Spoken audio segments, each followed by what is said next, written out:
So cassava. So I'm Japanese, like I said. My husband Kris is Filipino. Cassava is another name for yuca root, which is my name. And also in Filipino cuisine they use cassava a lot. So we thought it represented both of us.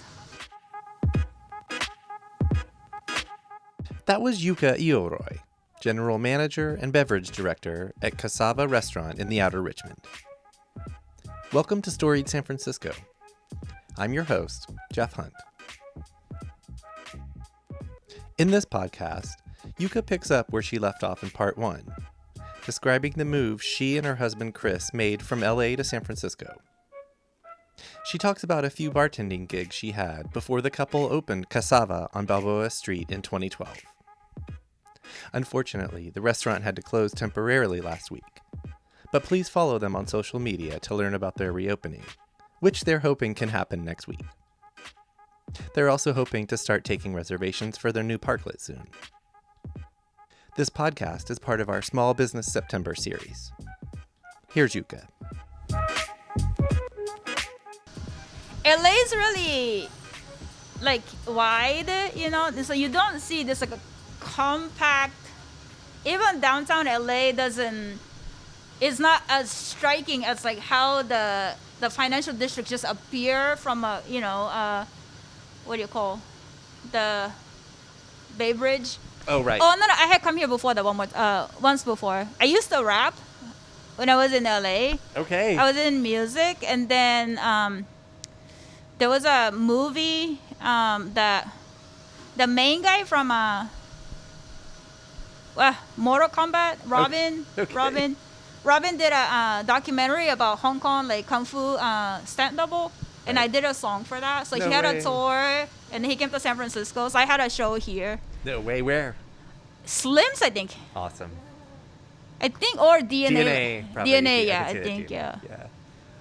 So I came, and then it was like really crazy. Like I performed, and then they went to like after party, and I never seen a club with only Asians before Okay. in LA. Like I was in like a Japanese like hip hop scene in LA, but it's still like really mixed. Like you have like black people, you have brown people, Japanese, or like all other Asians, but like we're more mixed.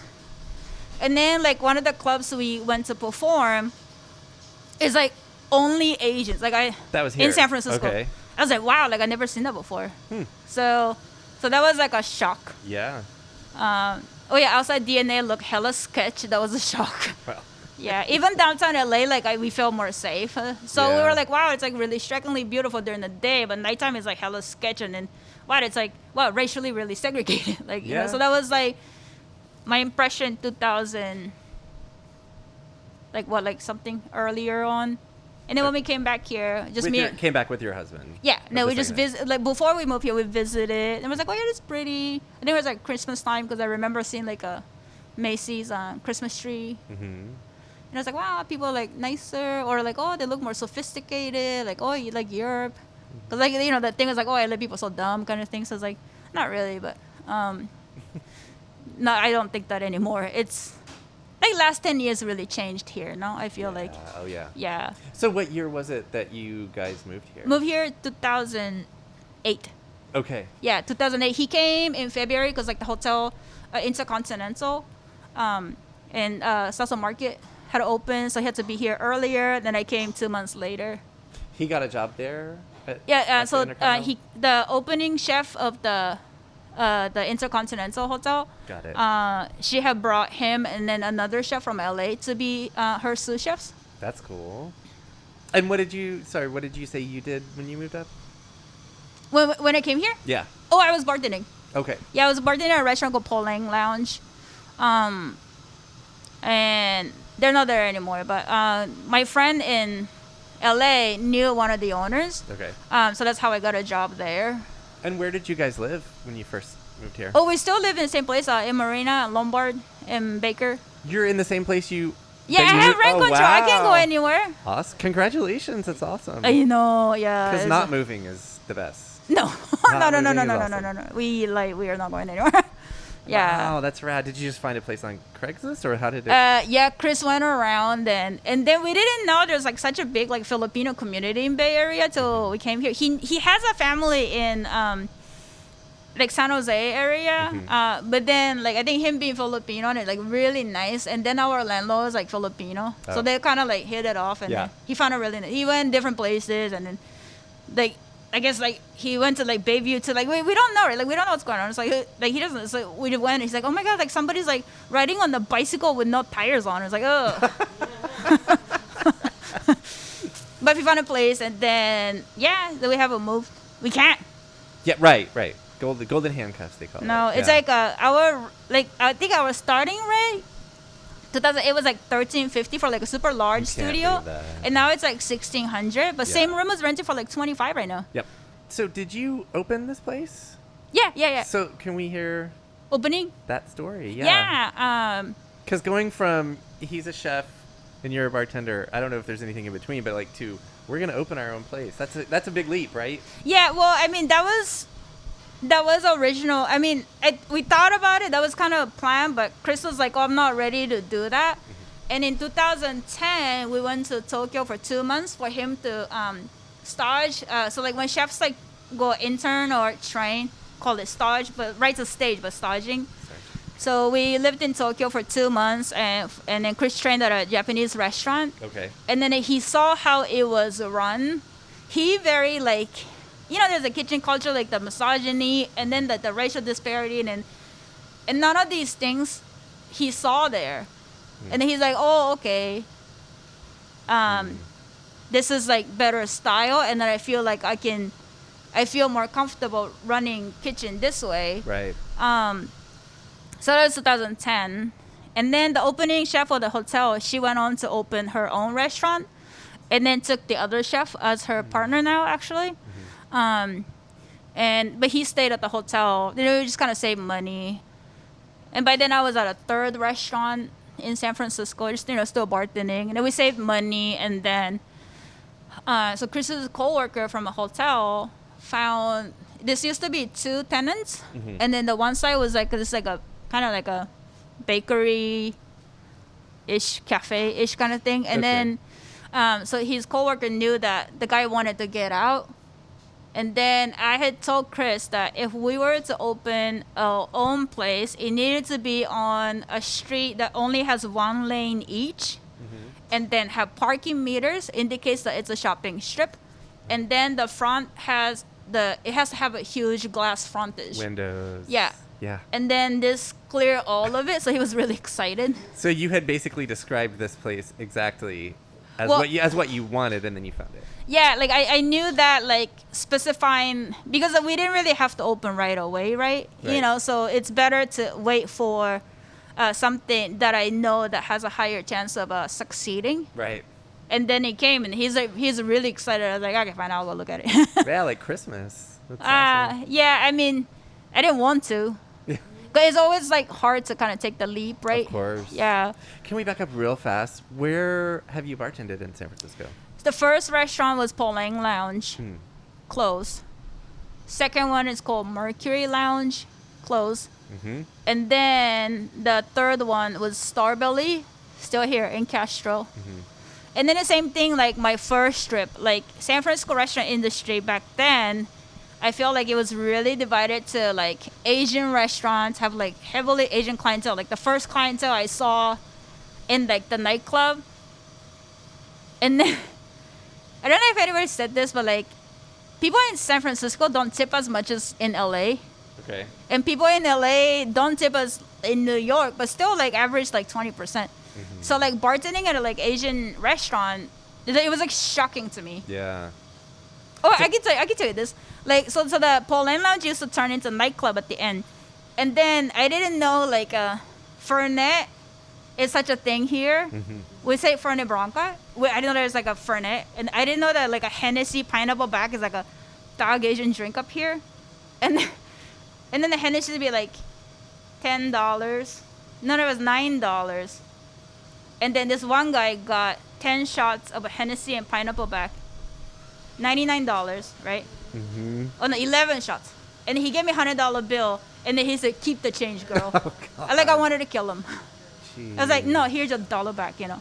Yeah. And I was like, okay, so I was thinking, like, okay, well, I can't really be in only Asian restaurants if I want to have like, if I want to see like the industry.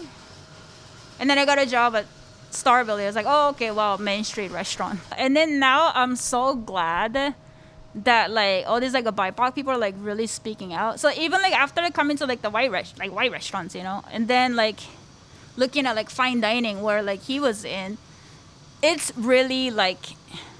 And then even like, how can you work in one place where one person make $400 a night and work less hours, and the other person make $9 an hour for 10 hours? Yep.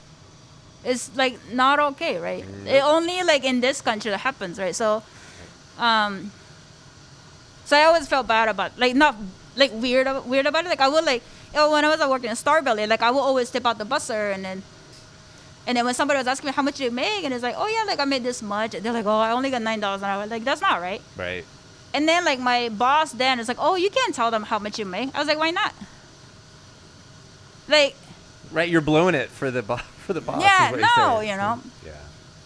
Yeah, so that was like one thing I really didn't like. So those issues have been on your mind since before you opened this place. Oh yeah, and then it's like, because, and then like going back to like my, like there's no health insurance. Like in Japan, well, I mean, I don't know, like I only know how my mom ran the company, but like everybody had health insurance, right? So like I thought that was like a thing that the employer is supposed to provide, and I couldn't for the longest time because we weren't, but I was able to in 2018. So you found the place. What year was it that you guys opened? 2012. 2012. Okay, was it like you talked about the leap and all Yeah. this other stuff? Like, how was the opening? Like really stressful, like, you know, because like, and then I also and Kris also realized that we were able to do our job because somebody was washing dishes and bringing back the place, or the pots and pans or the towels are there. Like I didn't have a linen service. It was just me and him. I thought it was like, oh, it'd be cute, just like couple, you know, doing things. No, it's like wow, like like I'm not about to wash towels by my hand till like 3 a.m. every day and have to come back here and open at 7 a.m. Like I'm not gonna live like that. So like I was like, yeah, the first week I was like, oh, I made like the biggest mistake of my life, and I just blew like 50,000 on this, like the hell, you know. But like you can't go back anymore, right? So you just keep at it. We opened in March. We got the location in December. I mean, started talking about it in December. We got the key in February. There was like a drama of a sublease here. Our landlord lives right next door, but this used to be owned by this kind of like a crazy real estate lady that kind of tricked my landlord into this whole space was like $1,000, and then she was subleasing that side to the bakery owner for $1,100. So she was like making money off it, and then he didn't know and all these things, right? Wow. But anyway, so my landlord was like ready to kick her out at the end of 2012. So I knew that yes, I blew like 40,000 or 50,000 right now, but if that place doesn't fly, I can get out by end of December. Okay. Or if it does well, I can take over this side. So not like a Jesus moment, but I was like, okay, well, I gotta do this till December. Okay. Yeah. But I knew that coming in. That's why also I took the deal. That like I left a way out for myself. Right. And then when did you guys know? When did you have that feeling of like, yeah, this is like it's working, this place? When somebody approached that they wanted to invest, and then it's a neighborhood couple that, and then I think the husband grew up on the street, and then he wanted to put money in like businesses on the street. And then he had approached like, oh, I can invest like 60,000. I was like, okay, well that's enough to open. And then so we were like, because we took over like a bakery cafe, so we were doing cafe operation, but we used to do pop-up dinner, reservation only, 7 courses, because he's from fine dining, right? So we do pop-up kind of thing, and then that clientele really grew. So I was like, okay, well, if we were to make it bigger, I think we can like, get it. Awesome. But it was hard. Where does the name come from? So cassava. So I'm Japanese, like I said. My husband Kris is Filipino. Cassava is another name for yucca root, Okay. which is my name. Oh. And also in Filipino cuisine they use cassava a lot. So we thought it represented both of us. And then so like we got the space and we were gonna open in March, and I was like, oh, like you can't open as a boyfriend and girlfriend. So I was like, okay, we should get married. Like I robbed them no opportunity to propose anything like that. But so my dad, so my parents came for like a wedding in February, and he made like a little door that we had. Oh, my dad, no, cute. but he knew there's no kids coming. Yeah. I want to talk about the business during COVID, how you guys made the shift in this reality that we're all living in now. Yeah. Well, because the indoor dining got shut down. And then before it got shut down, like because Japan was dealing with COVID ahead of us, like in February. So my mom started telling me, like, I'll start shutting down the door. Don't let any outside people in. And I was like, no, you can't do that. Like, it was like unthinkable for me then. But she's like, no, don't put anybody in. I was like, okay.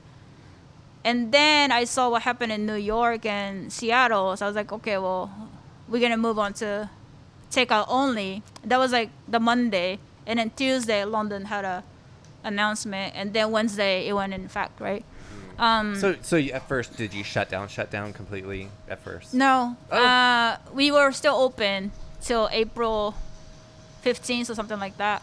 And there's like an article about this too that I... So we're like, okay, we'll do pop-up, like a brunch, dinner, cut down menu. And then one of the regulars is like, you know what, can you help me like cook like family style meal? Like I have to teach 2 kids at home and I have to do this, I have to work at home. It's going to be so hard for me. Oh yeah, sure girl, So we decided, okay, well what about like if it's like serving for 4, 3 course, $100, that works? She's like, oh yeah. That's a really good deal. Yeah. It's a really good deal. Yeah. We had a closing scare back in 2017. Okay. Yeah, because it was so small, like we had to keep adding money, and then we did a GoFundMe, and it raised $50,000 in 2017. And so people that donated a lot, we have a membership, so like a core clientele. So that she was one of them. Awesome. And then so the family meal thing went on good. And then there's an article came out, like, I think beginning of April, the city that beat the curve or something like that about London. I was like, no, it's crazy still. And there was no mask mandates or anything like that. And people acting crazy. So, like, I made and then I was like, and one of my staff got really, really, really uncomfortable working inside. Right. We didn't know as much about COVID, right? So, right. I was like, okay, well, what can I do to make an impact? So, like, I made a statement that we're going to shut down now because people are acting too relaxed. There's no mask mandates by the city, which is ridiculous. Like coming from Japan, like mask is like normal for us, and then we don't doubt that this prevents it, Right. It's a given fact. Like we know it for a long time, right? Right.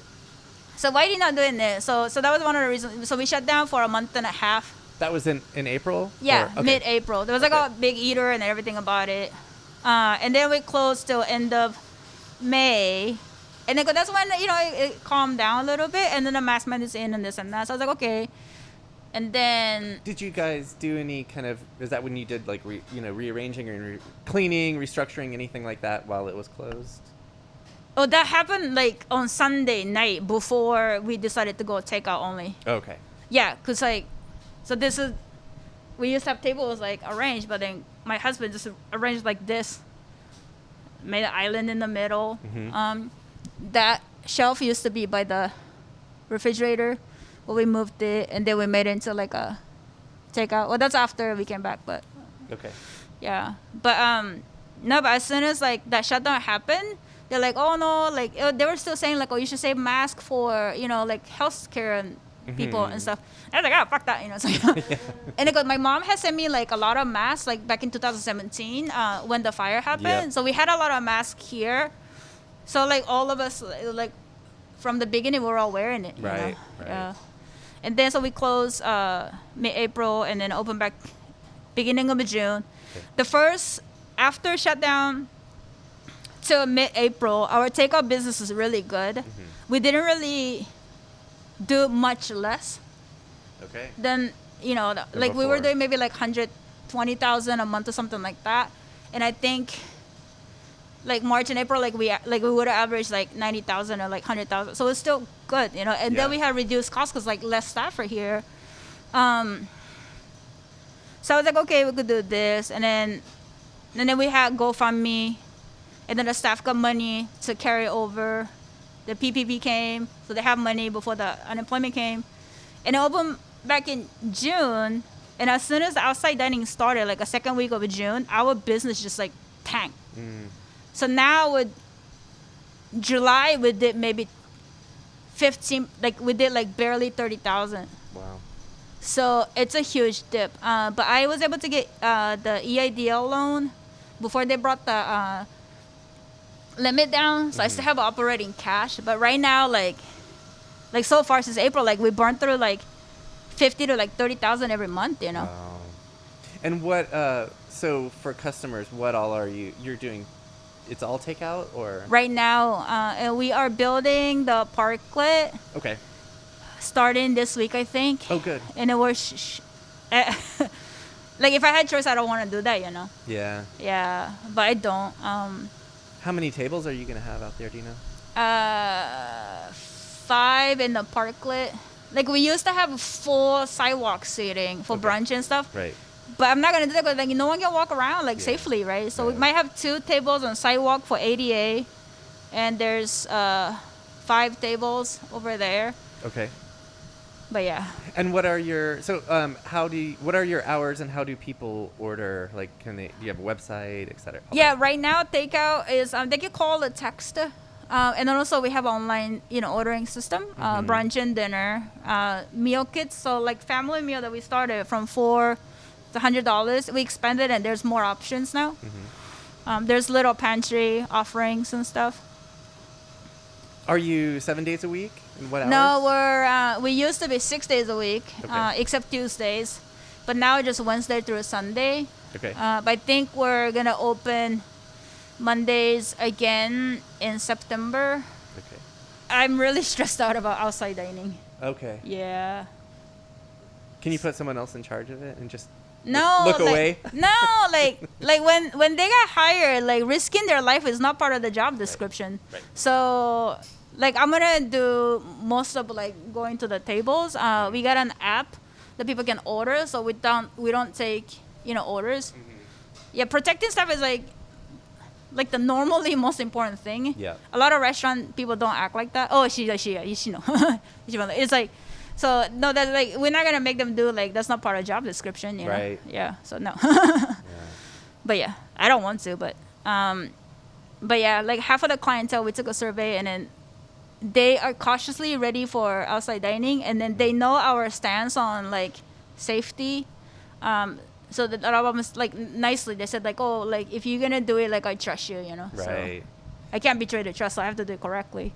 And even the restaurants might do everything they can, but then people that come might not act like that. Right. So our like core clientele are really like caring, cautious, sane people. But because like we have the unknown factor, so like the way for me to like avoid that, avoid exposing my staff is that I go and they use the app. That makes sense. Yeah. Okay. Do you want to talk about what you love about San Francisco? Your love letter to the city? I love the people here, especially like after we opened, like the people we met. There are a lot of caring people. The scenery is beautiful.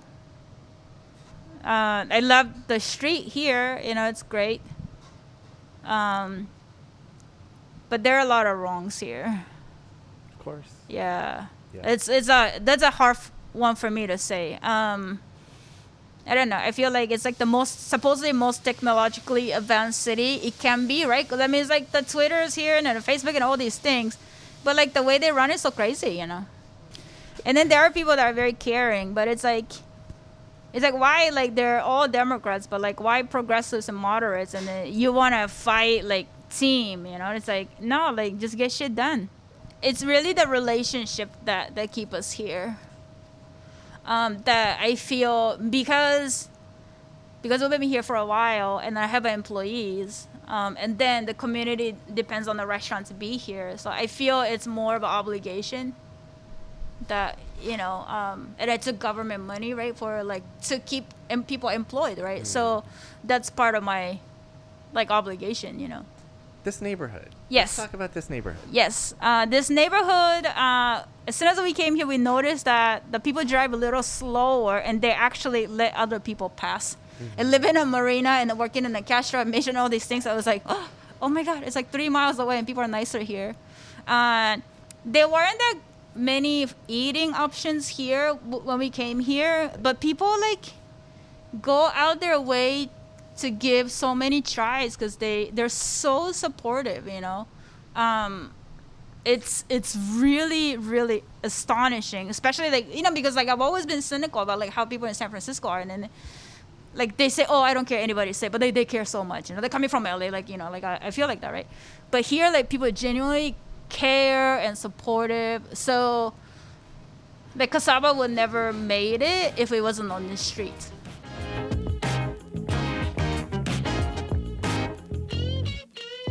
That was Yuka Ioroi. On the next episode of Storied San Francisco, you'll get to know Del Seymour, who leads the Tenderloin walking tours. Del also started Code Tenderloin. Please join us next Tuesday for episode 33. Music for Storied San Francisco is by Otis McDonald. Photography is by Michelle Kilfeather. The show is hosted and produced by me. Michelle and I have produced more than 120 episodes over the last 3 years, and you can find them all over at our website, storiedsf.com. We're on Twitter, Instagram, and Facebook, as well as just about everywhere you can listen to podcasts. Please subscribe to stay up to date on all the content we publish. And if you have any feedback for us, or you just want to say hi, our email is storiedsf@gmail.com. Thanks for listening. Stay strong, stay safe, and stay healthy.